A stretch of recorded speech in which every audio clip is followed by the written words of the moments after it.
This channel does not promote any violent, harmful, or illegal activities. All content provided by this channel is meant for an educational purpose only. ঘাটালের ছবি দেখাতেই হচ্ছে। ঘাটালের তৃণমূলের গোষ্ঠী সংঘর্ষের জখম অন্তত 8 জন, আর এই ঘটনায় 14 জনকে আটক করেছে পুলিশ। গতকাল শিশু মেলার বৈঠককে কেন্দ্র করে দেব ও ঘাটালের প্রাক্তন তৃণমূল বিধায়ক শঙ্কর দোলইয়ের অনুগামীদের মধ্যে তুমুল সংঘর্ষ হয়। তৃণমূল সাংসদের সামনেই দলের দুই গোষ্ঠীর মধ্যে লাঠালাঠি চলে, রক্ত পর্যন্ত ঝরেছে।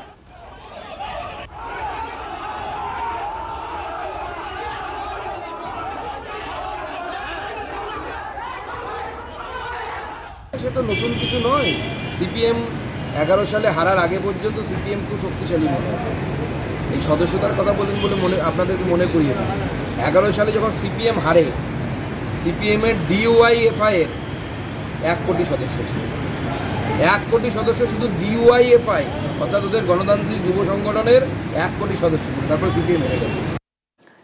আবারও ছবিটা দেখাবো এবং ছবিটা দেখাতে আপনাদের জানিয়ে রাখবো যে ঘটনাটা ঘটেছে সেটা সম্পূর্ণ দেবের সামনে হয়েছে এবং দুই গোষ্ঠীর যে সংঘর্ষ সেটা একেবারে প্রকাশ্যে এসে গেছে। মানে লাঠি উঁচিয়ে কিভাবে মারপিট হয়েছে সেটা আরও একবার দেখুন, রক্ত পর্যন্ত ঝরেছে এবং সামনে দাঁড়িয়ে রয়েছেন দেব। এই ঘটনা এখনো পর্যন্ত পুলিশ 14 জনকে আটক করেছে। গতকাল শিশু মেলার বৈঠককে কেন্দ্র করে দেব এবং ঘাটালের প্রাক্তন সাংসদ তৃণমূল বিধায়ক শঙ্কর দোলই, যেই দুই গোষ্ঠীর মধ্যে একটা বলা চলে সবসময় দোলাচল চলে, সেই সংঘর্ষ একেবারে প্রকাশ্যে এসে গেল। একদম সামনে তৃণমূল সাংসদের সামনে দলের দুই গোষ্ঠীর লাঠালাঠি চলে, রক্ত পর্যন্ত ঝরেছে।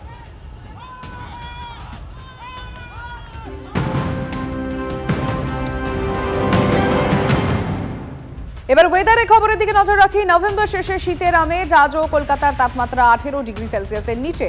আজ শহরের সর্বনিম্ন তাপমাত্রা 17.6, সর্বোচ্চ তাপমাত্রা থাকবে 27 ডিগ্রির আশেপাশে।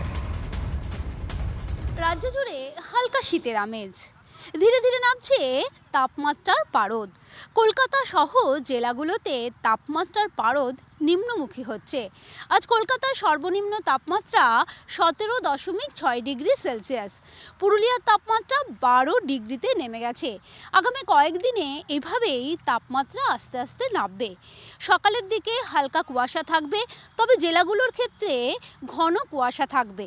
রৌদ্রোজ্জ্বল দিন, তারপর রাতের তাপমাত্রা কমবে, অর্থাৎ সকাল থেকে রাত পর্যন্ত হালকা শীতের আমেজ থাকবে এ কয়দিন।